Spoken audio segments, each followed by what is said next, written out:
Hello everyone, my name is Ryan Cam, and Predator 2 is better than you remember. This was directed by Stephen Hopkins, who, the year before this movie came out, had directed A Nightmare on Elm Street 5, The Dream Child, and it starred Danny Glover, Bill Paxton, and Gary Busey, among others. And this is the sequel to 1987's Predator. After the events of the first Predator, the franchise flashes forward from 1987 to 1997. To the city of Los Angeles, and it's pretty safe to say that they are not having a good go at it. Crime is everywhere, there is a rampant heat wave, and just when you think things can't get any worse, the Predator just shows up. Once the Predator starts doing, well, Predator things, it arouses the attention of a pair of cops, played by Danny Glover and Bill Paxton. Glover is so laser-focused on the drug war that he believes that it might be either the Jamaican or Hispanic gangs trying to get a one-up on the whole drug war thing. But he soon realizes that there is much more to it than meets the eye. I love the first Predator. Here is my Blu-ray steelbook of the original Predator. This movie is so good, and it's not just Arnold Schwarzenegger and Jesse Ventura just blasting things in the jungle. There is a lot of that. But the movie actually is one of the better genre mix movies out there. It combines the action of an action movie with the slasher aspects of a slasher horror movie. The first half is an Arnold Schwarzenegger shoot-'em-up action movie. And the second half is one of the best slasher movies you will ever see, and I stand by that. Predator was a humongous hit, and this was just before Arnold had reached his peak in terms of popularity. So, a sequel was imminent, and it came about 3 years later. The screenwriters for the original Predator, Jim and John Thomas, came to Fox with a couple of ideas, 6 to be specific, but the one that stuck was putting the Predator in an urban jungle. And that was the one that got greenlit. And after the massive success of the first Predator, this movie was seen as a bit of a disappointment. It underperformed at the box office, and I mean, going up against both Dances with Wolves and a little movie called Home Alone will definitely not help your chances. But critics, who actually liked the first Predator, looked on this pretty negatively. Roger Ebert actually gave this 2 out of 4 stars, and let it never be forgotten that Roger Ebert gave the first Predator 3 out of 4. I love that man. And in the years since, Predator 2 has been seen, rightly, as underrated and a cult classic, and I more than subscribe to that school of thought. Is Predator 2 better than the first Predator? Of course not, but the Predator from 1987 was so good that no other Predator movie would ever get to that level again. Predator 2 is actually quite underrated. I subscribe to that thought, like I said. First of all, I think putting the Predator in a city, an urban jungle as it is called, was just a genius idea. When the Predator shows up, he automatically just does his thing, and it is brutal to watch. In my research, I found that this movie was originally rated NC-17. However, due to the NC-17 rating being pretty much a death sentence, nobody was going to watch it.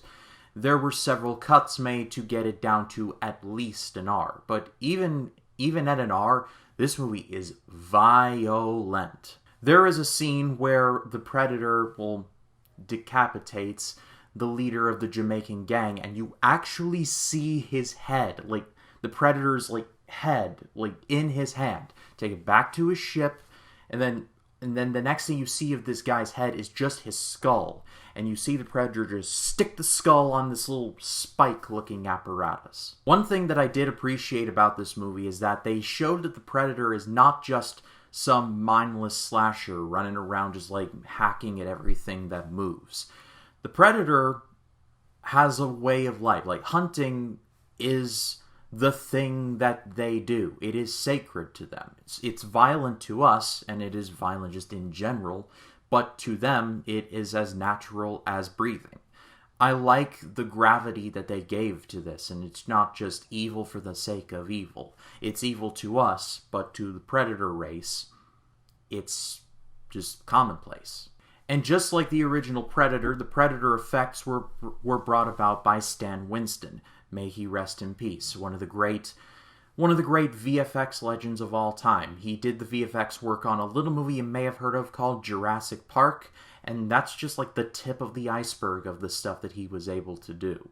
His fingerprints are all over this movie, and God bless him for it. There are definitely some effects in the movie, and in certain cases, especially when the Predator is invisible, it has not aged the greatest. I ended up watching this on my 4K TV, and it was painful sometimes, but keep in mind that this was 1990, 3 years before Jurassic Park, so CGI was still in a bit of a growing pain phase, if you will. It was a tool in the toolbox, not the entire canvas. But when this movie went practical, it was great. Like, one of my favorite scenes of the movie is when Danny Glover is on the Predator ship, and I guess I should get this out of the way. We see all the skulls of the Predator's, like, trophies, if you will. And you do, in fact, see a xenomorph skull, which basically meant that the Alien universe and the Predator universe, I don't think, like, intermingle, but at least exist in a similar timeline, if that makes any sense. I thought Danny Glover did a great job in his role. In my research, I found that Arnold Schwarzenegger was supposed to make a return, but due to a pay dispute, he ended up declining. And I mean, I can't necessarily blame him. By this time, Schwarzenegger was like the biggest thing going. Other people considered for the Danny Glover role included Patrick Swayze and even Steven Seagal. But it was eventually given to Glover because the producer, Joel Silver, had worked with Glover on a little movie you also may have heard of called Lethal Weapon, so there was a connection. And Glover did a great job as well, with just a fantastic line, calling the Predator, sorry for the language, but pussy face. Not gonna lie, I laughed a little too hard at that. It's weird seeing Gary Busey before he went crazy, or like just about he went crazy, but it's weird seeing this movie portray him as like this scientist type who wants the Predator for scientific reasoning, and just explaining the events of the 87 movie in canon with this. Busey's performance was good, but considering what we know about Gary Busey now and seeing him in 1990, it's just bizarre. And let us never forget that Bill Paxton was not only in the Alien sequel, but also in the Predator sequel. May that man rest in peace. He was taken from us far too soon. But I think the biggest compliment that I have for this movie is that it looks and feels different, while retaining enough Predator elements to where it looks like a Predator movie, walks like a Predator movie, and talks like a Predator movie. Setting the Predator in a city was about as good an idea as you could ever hope for a Predator sequel. Because LA was presented as basically a hell on earth, it becomes almost a character in and of itself. Everything feels dirty and lived in. Like even the good people have their near the knuckle moments.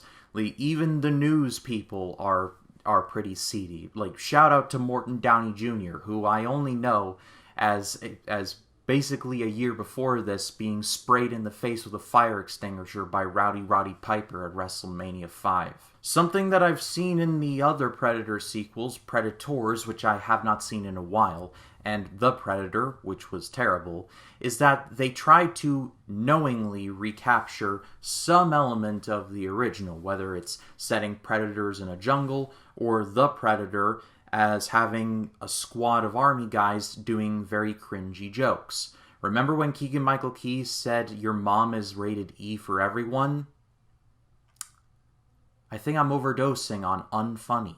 Predator 2 had the stones to try and do something different, and while it is not perfect, and it is definitely not better than the original, I believe that Predator 2 is by far and away the best Predator sequel, and it is criminally underrated and highly overlooked. If you have not checked this movie out, I do highly recommend it. It's actually on the streaming service Tubi, which is free and available on most streaming TVs like Roku or LG or stuff like that.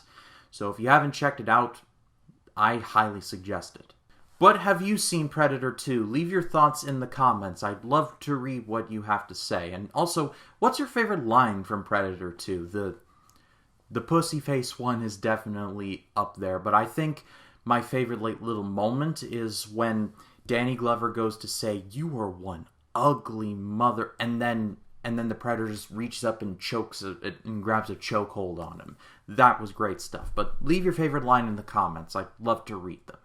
And next week I'm going to be watching a pretty famous 90s movie for the very first time. It was from 1991. It was directed by Catherine Bigelow, and it is Point Break. If you like this video, please be sure to leave a like, comment your thoughts down below, and if you like this video and you want to see more like it, hit the subscribe button and click the bell to allow notifications. That way when a new video drops, you'll be the first to know about it. My name is Ryan Cam, and I'll see you in the next one.